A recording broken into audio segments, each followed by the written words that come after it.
Vavatu Sahanao Bhunaktu Sahaviryan Karavavahai Tejasvinavadhitamastu ma vidvishavahai.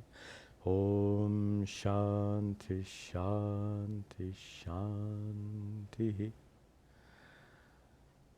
Om. Good. Welcome to you all. Welcome to the webcast of our Tuesday evening class, our Vedanta class, our regular Vedanta class. Our text is Advaita Makaranda of Lakshmidhara Kavi, as introduced in the prior class. We said in the prior class, just a very brief introduction, then we have a nice question before we return to the text. In terms of introduction, we said this was an advanced text in that of the main sadhanas, practices in Advaita Vedanta, Shravana, Manana, and Nididhyasana. Shravana, I gave the refined definitions in the last class, so I'm going to use those definitions today. Shravana is a process of removing any doubts or confusion with regard to what the scriptures teach and what the ancient rishis discovered. Manana is a process of removing any doubts or confusion with regard to your true nature. And nididhyasana is a process of removing habitual wrong notions. Remember the words we used? Little complicated words, I know, but we called them pramana asambhavana. Asambhavana, literally a feeling of not existing. That's what literally it means. But in our context, confusion and erroneous conceptions. About the pramana, pramana is the means of knowledge, scriptures. So shravana is for the sake of removing pramana asambhavana, any doubts or confusion with regard to the pramana, the teaching of Vedanta and what the ancient rishis taught.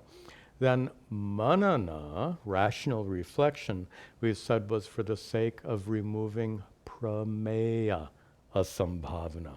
These terms were on the board in the last class. You can return to that video if you need to see those terms again. Prameya asambhavana. Prameya is that which is to be known. Pramana is the means of knowledge, in this case the teachings of Vedanta. Prameya is that which is to be known, to be understood, to be discovered by means, but through the use of a pramana. So prameya here, that which is to be known, is your true nature. So prameya asambhavana are any doubts or confusion with regard to your true nature, and that prameya asambhavana is removed through manana.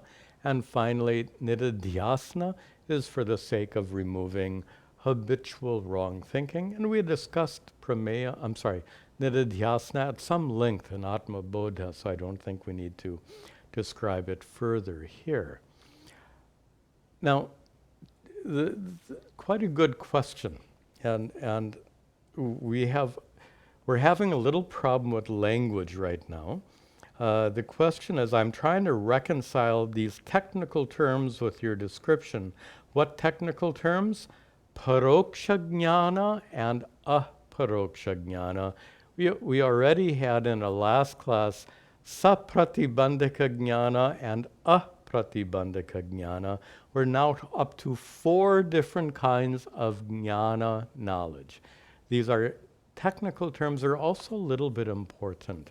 So I'd like to, I chose intentionally not to use those terms in a prior class, hoping I could avoid some confusion, but apparently my strategy wasn't successful. So let me deal with that here today. So,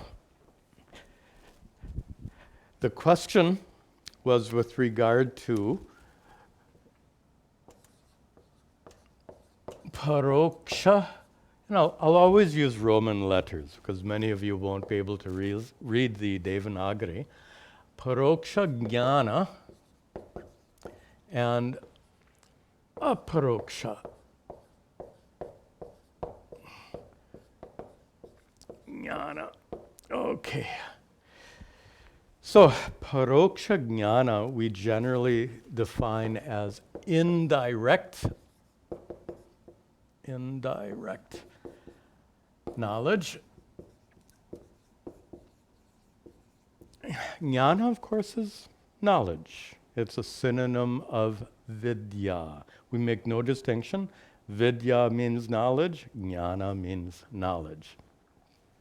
So here he's making a distinction that I didn't make, a distinction between paroksha jnana, indirect knowledge, and aparoksha jnana, direct knowledge.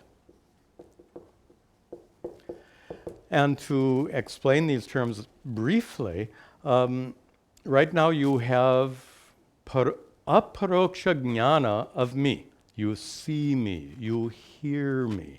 So you have direct knowledge of my presence, at least my presence on the screen you're watching. You have direct knowledge of my presence on whatever screen you're watching. But suppose I describe to you up in the Himalayas, in a place called Gangotri, near where the Ganga, the river Ganges, emerges from the glacier, a little bit higher up. But at the foot of the town of Gangotri, there's this wonderful waterfall, an exquisite waterfall at the foot of the town of Gangotri. It's about 10,000 feet of elevation up in the Himalayas. Assuming you haven't been there, some of you may have been, but if you haven't been there and I describe to you this waterfall at the foot of the town of Gangotri, 10,000 feet up in the Himalayas, you now have paroksha jnana, indirect knowledge of that waterfall. If you go and visit the place, it's not so hard to visit. If you can't visit this time of year, it's all snowed in. But if you wait till May, you can go and visit Gangotri for yourself. And when you see that waterfall for yourself, you will then have a paroksha jnana. So you can very easily appreciate the distinction between indirect knowledge, paroksha jnana, like the waterfall, and aparoksha jnana, direct knowledge, like the knowledge you have seeing me on the screen you're watching. Now, the terms I used last week, and they're big Sanskrit terms, and I'm going to write it out. Oops, I have to write correctly. Sa pratibandhika jnana, that's a mouthful. And pratibandhika jnana, I'm just going to skip writing all that out again. We had a long discussion in our previous class about pratibandhas. Pratibandha we translated as obstacle. And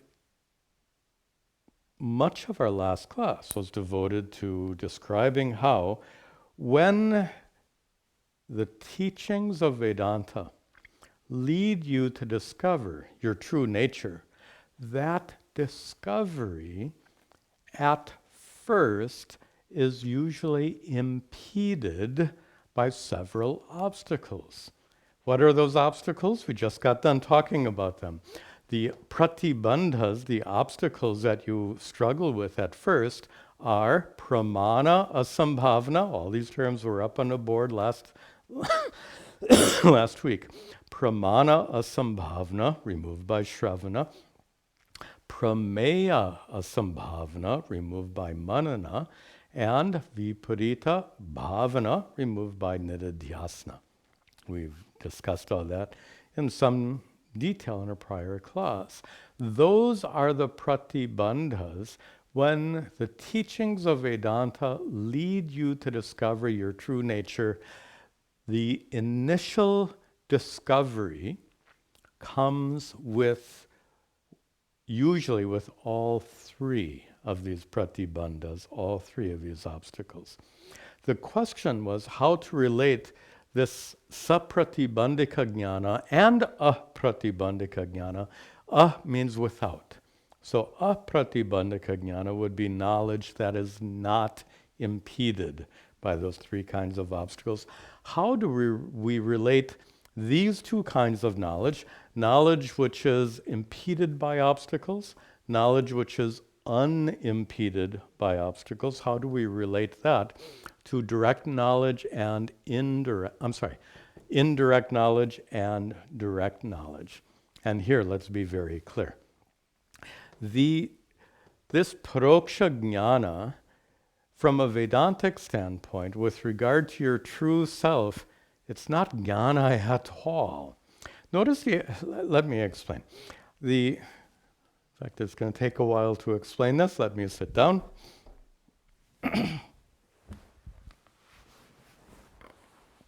And I can return to those terms on the board as needed.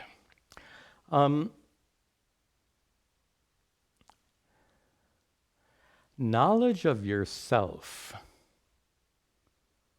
Yourself is consciousness, your existence as a conscious being. Is it even possible to have indirect knowledge with regard to your own self? It's possible to have indirect knowledge of that waterfall in Gangotri because it's 8,000 miles away from here we are in New Jersey. It's 8,000 miles away. How far away is your true self? There's no distance whatsoever. So we've got a little problem here if we want to use the term paroksha jnana, indirect knowledge with regard to self.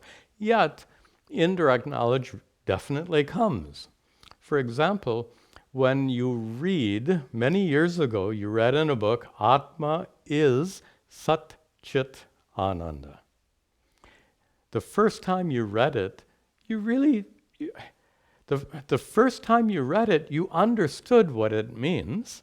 Atma is Sat Chit Ananda, and you understood the word Sat, Chit, and Ananda. Sat, existence, Chit, consciousness, Ananda, bliss, if you want to use that word. So when you read those three words, you understood the meaning of the words, but you sure didn't understand your true nature. The purpose of those three words was really to reveal your true nature, but you didn't get that. You only got the meaning of the words. In fact, what a good way to distinguish it is, you didn't get Atma Jnanam, self-knowledge, at all. You received what you received was information. What kind of information? Something called Atma can be described as Sat Chit Ananda. That's information. Something called Atma is Sat Chit Ananda, is information. That's paroksha jnana with regard to Atma. That paroksha jnana, information, up on the board it says indirect knowledge, but we could just as well call it information. You have information about the waterfall in Gangotri. You have no experience of it. You have no direct knowledge of it. In the same way, when you first read Atma is Sat Chit Ananda, you got information about it, paroksha jnana, indirect knowledge. Indirect knowledge is perhaps a term that's too kind. It's not knowledge at all. It's information. So, with that in mind, paroksha jnana is not self-knowledge at all. Aparoksha jnana is self-knowledge. The teachings of Vedanta, I think you've seen that long enough. The teachings of Vedanta are not meant to impart information. A book on history or a book on physics is meant to give you information. The teachings of Vedanta are so unlike those books. A metaphor I like to use is that the teachings of Vedanta are more like a map, a road map. Now look at this. On a road map, there's a lot of information. But if you study that road map and learn all the information on that road map, what good is that? The road map is meant to lead you on a journey to reach your destination. That's quite a good metaphor for what the teachings of Vedanta are. The map has information, but that's not its purpose. Its purpose is to lead you to your destination. In the same way, in the teachings of Vedanta, there's plenty of information. Paroksha jnana, indirect knowledge. But that's not the purpose of those teachings. The purpose of those teachings is to lead you to discover your true nature as Satchidananda.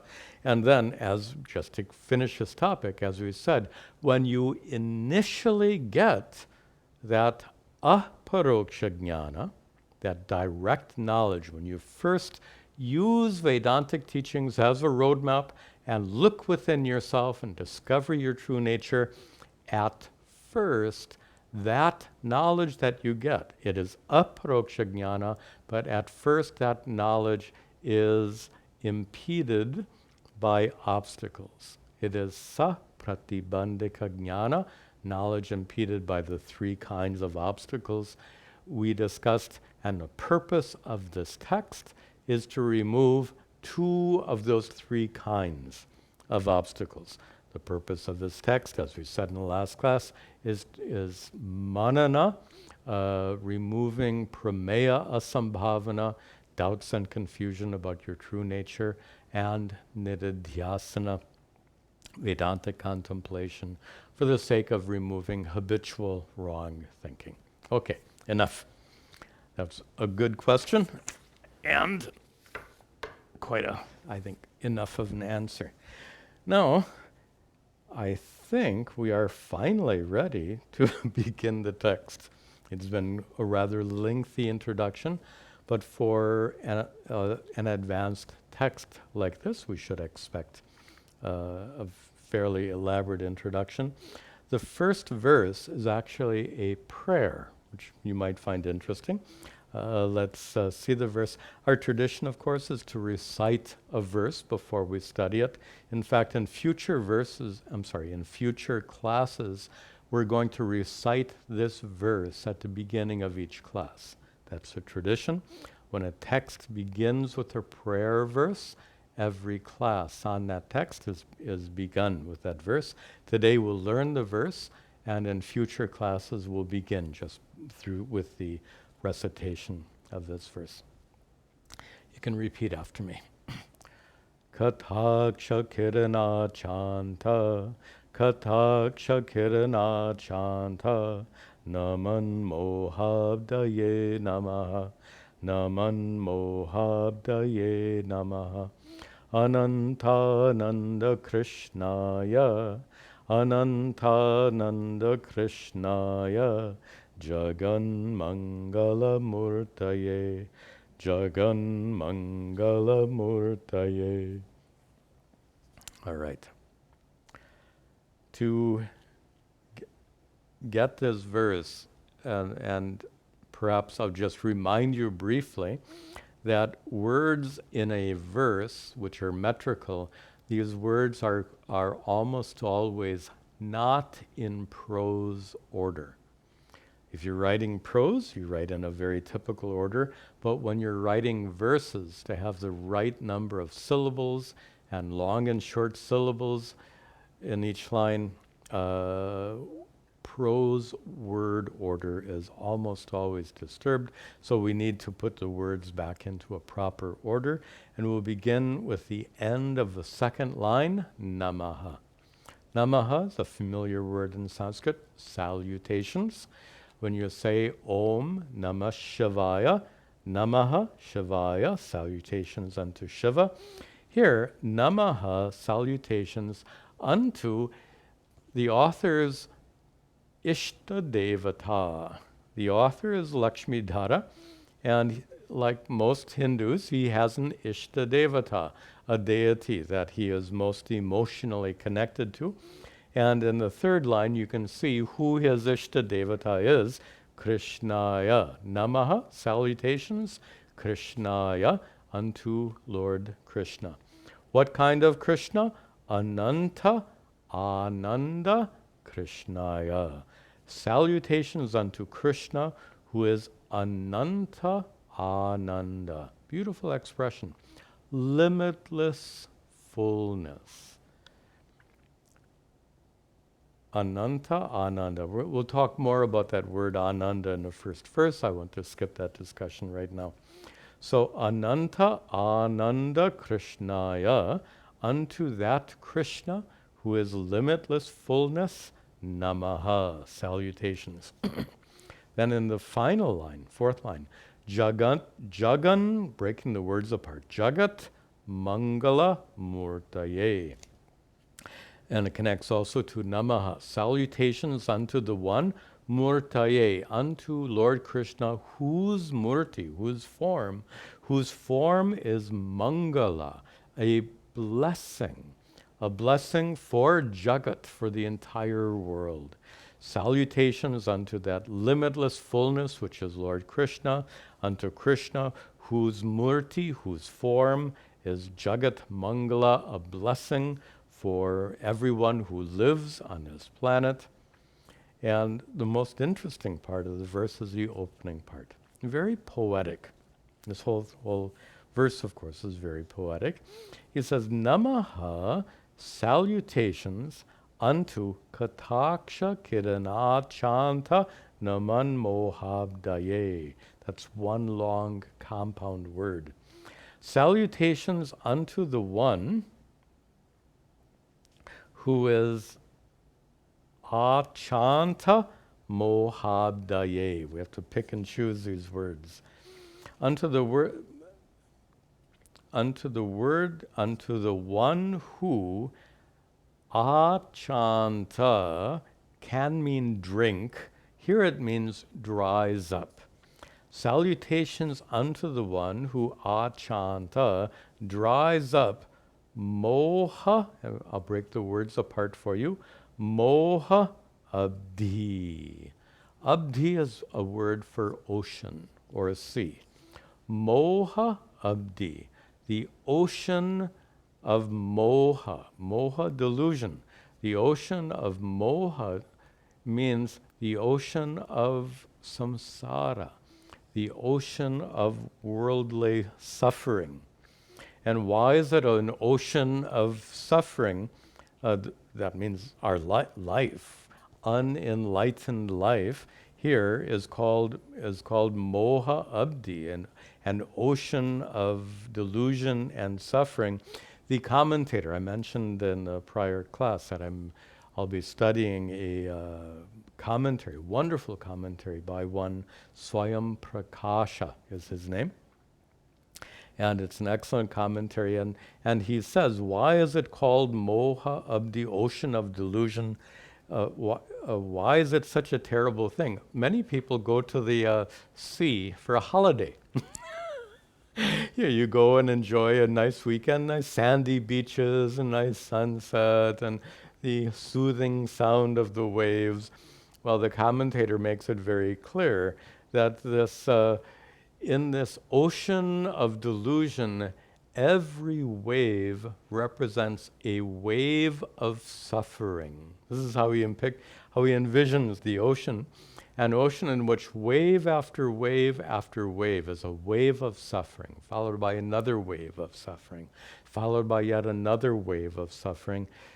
You've gone through periods of life where life feels like one wave after another of difficulty, of challenge, of suffering. And more than that, the commentator says that this ocean is filled with sharks. And these sharks are the tendency of your own mind, raga and dvesha. the tendency of your own mind to drag you around, to compel you to chase after what you want, to compel you to run away from what you don't want. So this ocean full of waves of suffering, full of sharks, which are raga dvesha, these compulsions. So not a fun place to be. But here, salutations unto Krishna, who achanta mohabdaye, unto the one who can dry up that ocean of suffering. And he dries up the ocean of suffering, naman, for those who, literally for those who bow to him, for those who surrender to Lord Krishna, for those who seek Krishna's blessings, for those who pray to Sri Krishna, he achanta, drinks up the ocean of suffering, or he dries out the ocean of suffering. And how does he do that? You know, that sounds like a really big project, to drink up the entire ocean of suffering, to dry out the entire ocean of suffering. But for Sri Krishna, being Ishvara, being God, effortlessly, it says in the first part, kataksha kirana. He does so, and we'll stay with the drying out meaning of achanta. He dries out the ocean of suffering with kirana, like a sun ray, like the sun can dry a puddle of water. So Sri Krishna has kirana, his rays of light which come from his aksha, from his eyes, but kataksha, kata means side. So kataksha, the side glances of his eyes. So when you look at someone out of the side of your eye, that's called kataksha. So Sri Krishna here is described as having kataksha kirana, these little side glances. A mere side glance from his eyes is sufficient to dry up that terrible ocean of suffering for you when you seek Lord Krishna's blessings. That's the first two lines. Very lovely poetry, very typical kind of poetry. Now, we should ask an important question right now, and that is, I thought we were studying a text on Advaita Vedanta. Here, notice he opens his text by worshiping Lord Krishna, and whenever you're engaged in worship, there is a worshipper and an object of worship. There's Lakshmidhara and Sri Krishna. That's duality. How can we reconcile this great enlightened being writing this profound text, Advaita Makaranda?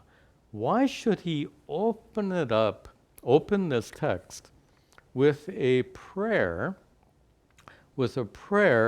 that is certainly established in a context of duality? Well, before I get into the real meaning of it, he's following a convention. There are two levels. So the simple level and then a deeper level. The simple level is he's following a convention. All texts of this sort they're supposed to begin with a prayer, and the prayer is meant to, by opening the text with a prayer, the author prays that the text should successfully get completed. That is, that when the author is composing the text, the author should be able to compose the entire text without impediment. And also that after writing the text should then be passed down from generation to generation and bless future generations of disciples. How many texts have been lost over the passage of time? There's the funny saying is that when a portion of text is missing, they call it aja bakshita, eaten by goats. If some portion of a text is unavailable, the commentator will say, iti aja bakshitaha, this part is apparently eaten by goats. The problem is that all of these texts were written originally on palm leaves and stacks of palm leaves, and apparently goats like to eat palm leaves. So the prayer then has a very practical purpose, a purpose for the completion of the composition of the text, and also a prayer that the text should survive, not be eaten by goats, but should be studied by students like you and me. That is the simple meaning for the prayer, but that doesn't answer this issue about duality. And in order to answer that question, we're going to have to go very deeply into the Advaita Vedanta understanding of non-duality. Let me go back to the board. Because the only way we can understand this properly, how a great teacher of Advaita can open his text with a prayer which is clearly based on Dvaita, duality. How do we reconcile that? The way we reconcile it is by understanding a unique teaching in Advaita Vedanta. I don't think it's found anywhere else. A unique teaching in Advaita Vedanta which looks through the lens of three orders of reality. Three orders of reality. We can call that Satta Traya. Traya, three. Satta here, order of reality. We can also call it level of existence. Satta is an order of reality or a level of existence, and we can speak of it in a threefold way. We can speak, let me build it up. We'll start in the middle. And these are long Sanskrit terms. We might as well get used to them. They're just terms, they're a little bit lengthy.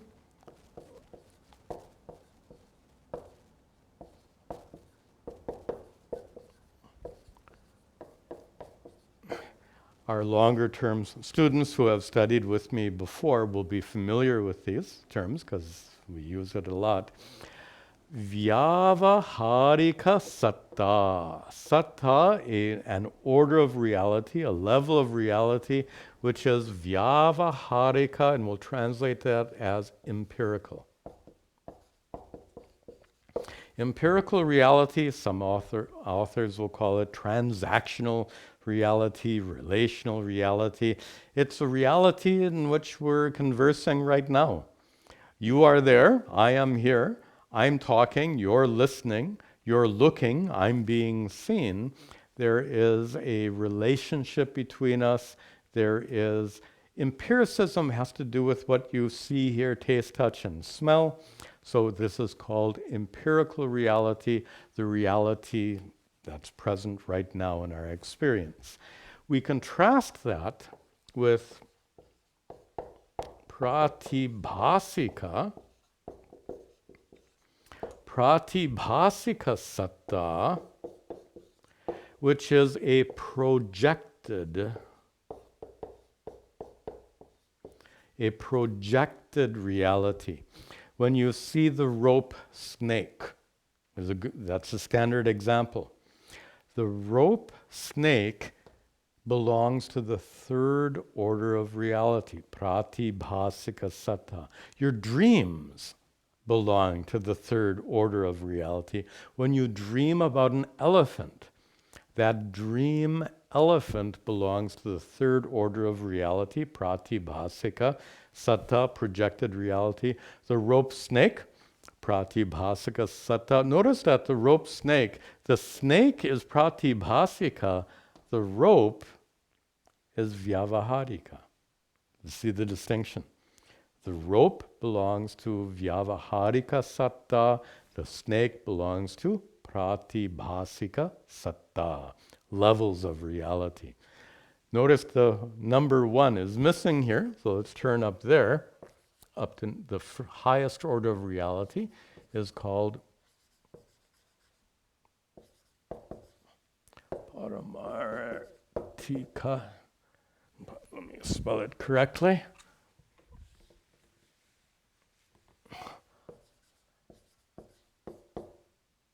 Yes. Paramartika satta. And they are long words. Paramartika satta is absolute reality. So notice we have these 3 layers, 3 levels of reality.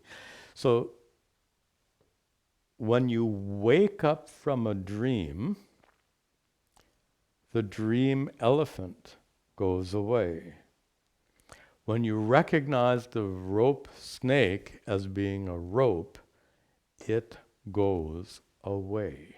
So pratibhasika satta is a projected reality that lasts only until you wake up out of the dream or you dispel the ignorance, and then it goes away, and then you are in vyavaharika satta, normal waking reality. But now watch. When you become enlightened, when you gain aparoksha jnana, direct knowledge, then it's the equivalent of waking up out of a dream. When you wake up out of a dream, you recognize that that dream elephant was nothing more than your own consciousness. And when you wake up out of worldly reality, empirical reality, vyavaharika satta, when the teachings of Vedanta dispel ignorance and you wake up out of this dream of worldly existence, as it's sometimes said, then you recognize that when you wake up out of a dream, you know that everything in your dream is unreal. When you wake up out of this reality, when you get enlightened, you then know that everything you experience in worldly life is unreal. It's just as a dream is unreal with reference to the waker, in the same way the waking world is unreal with regard to absolute reality, the reality of Brahman, the reality because of which everything exists. Now, what's important here is the fact that these 3 levels of reality must be properly discerned at all times. And proper discernment doesn't always mean that they go away. Yes, the rope snake goes away.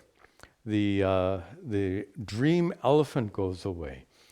But there are some kinds of pratibhasika satta that don't go away, like the blue sky. You know air is clear, but in spite of knowing that air has no color, air is colorless, the sky still looks blue. Or, to use my favorite example, of the sunset. Even though you know the sun is stationary in the sky, the earth is a huge globe, and you're tilting over backwards, the horizon is moving up, making it look like the sun is going down, it still looks like the sun is going down, like an optical illusion.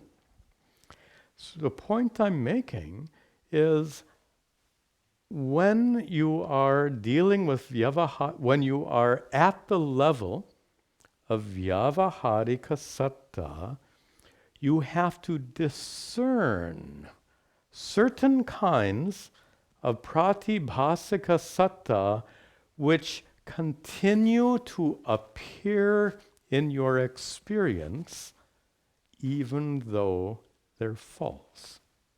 I'll say that again. There are certain kinds of experiences that continue. You know they're false. You know the sky, you know that air is colorless, but you see the blue sky. You know the sun is stationary, but it looks like it's going down. In those cases, you don't expect, when you are enlightened to the fact that air is clear, does the sky suddenly lose its blueness? Of course not. When you understand that the sun is stationary, the horizon is moving up, does that change your experience of the sunset? No, you still see the sun going down. So it's a matter, notice these words. It's not a matter of experience. It's a matter of discernment, of understanding. This is crucial. Okay?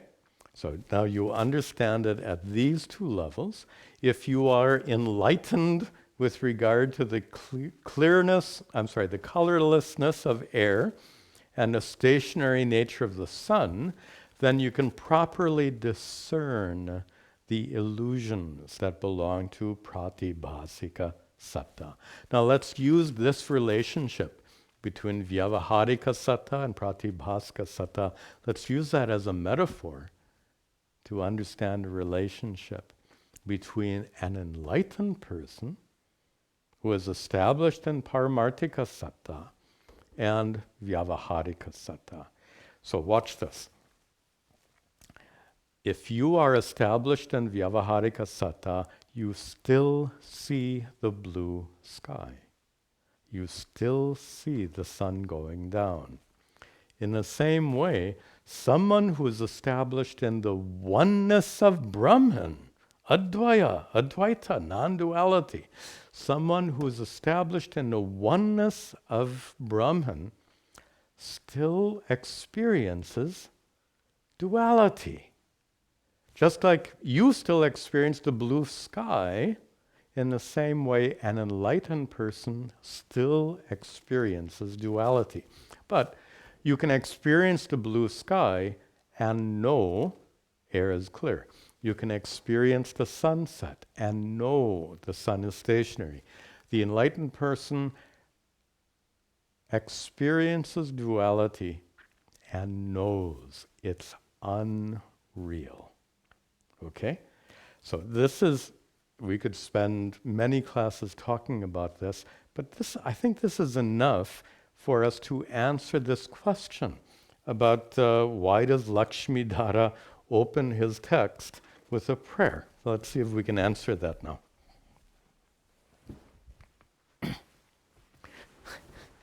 So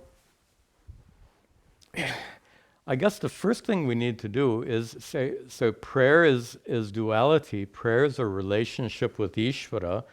A relationship, let me go back to that slide. A relationship with Ishvara occurs at which level? So a relationship with Ishvara is not at the level of Pratibhasika Satta. Ishvara is not like the dream elephant or the rope snake. Nor is Ishvara at the level of Paramartika Satta, absolute reality, because at the level of absolute reality, there's no creator and created. There's no sustainer and sustained. There's no worshiper and the one who is worshipped. All those dualities do not exist at that highest level. Therefore, in Advaita Vedanta, Ishvara belongs to Vyavaharika Satta, empirical reality.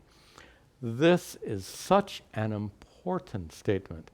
Ishvara belongs to Vyavaharika satta, because at that level of duality, we have a relationship with Ishvara. We are the created, Ishvara is the creator. Ishvara is the one who has blessings to be bestowed. We are those who pray for those blessings. That's all at the level of Dvaita, all at the level of Vyavaharika satta. Before I pull this together, let me just make a side comment. Some Hindus are highly critical of this position of Advaita Vedanta. Most notably, the big group known as Hare Krishna, the ISKCON people, are highly critical because they say their complaint is, according to Advaita Vedanta, Ishvara, God, is not absolutely real. That's their argument. And of course, from a technical standpoint, that's what we say. We say Ishvara does not belong to Paramartika Satta. Paramartika Satta is only Brahman, non-dual Brahman. We have to put Ishvara at the level of Vyavaharika Satta. But then, that leaves us open to being disputed by them. You're saying that Ishvara is not absolutely real. Correct. We say Ishvara is not absolutely real. But that's important. And the reason it's important is Ishvara, according to Vedanta, Ishvara is as real as you and me. If Ishvara were more real than you and I, how could we have a relationship with Ishvara? You can only have a relationship with someone who's at the same level of reality as you are. So if you're in a dream, if you're thirsty in a dream, the water next to your bed, you have a cup of water.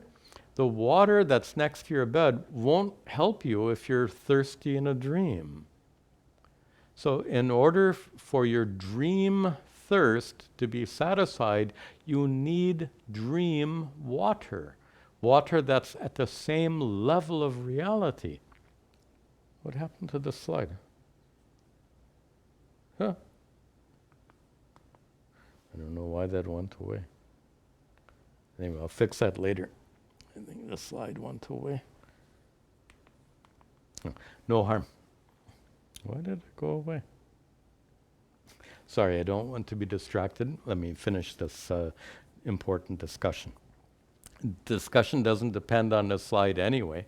We're discussing why does this great teacher of Advaita Vedanta begin with a prayer? So, in Advaita Vedanta, Ishvara, thank goodness, is as real as you and I.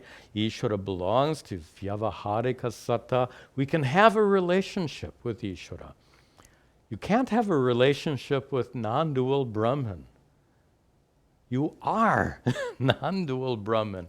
There's only non-dual Brahman. From that level, there is no relationship whatsoever. The Paramartika Satta is a non-relational reality. Advaita, non-dual, means non-relational.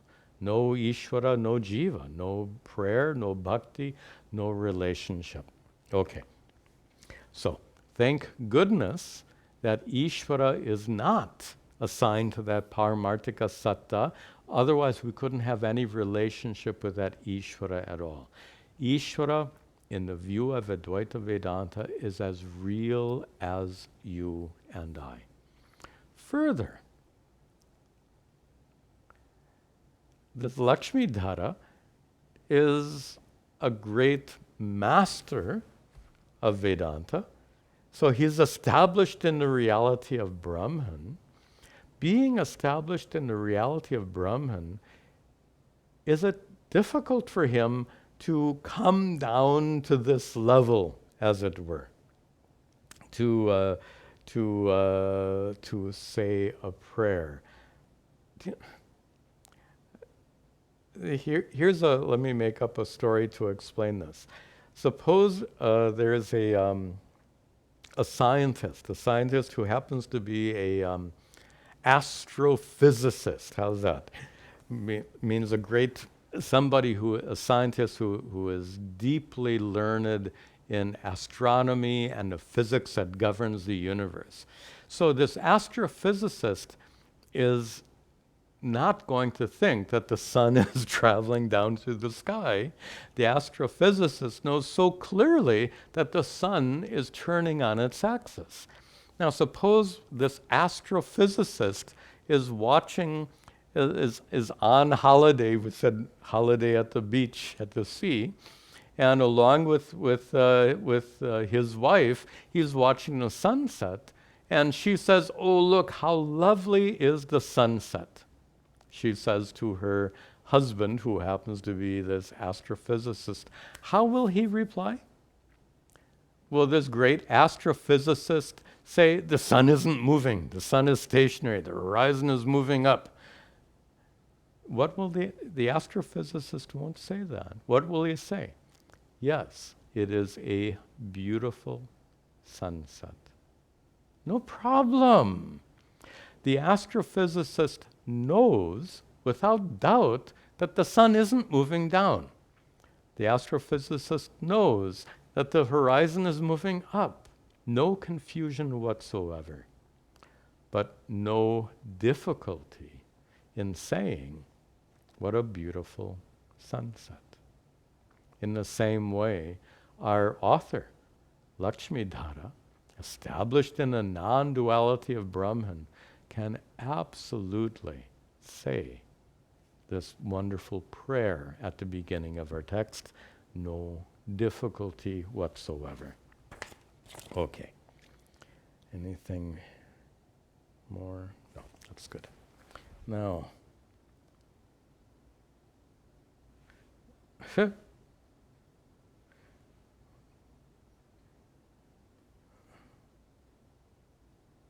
me just one try to get the slide back.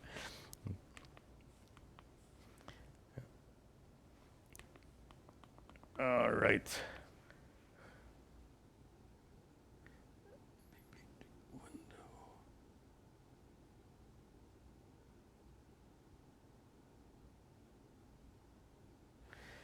All right.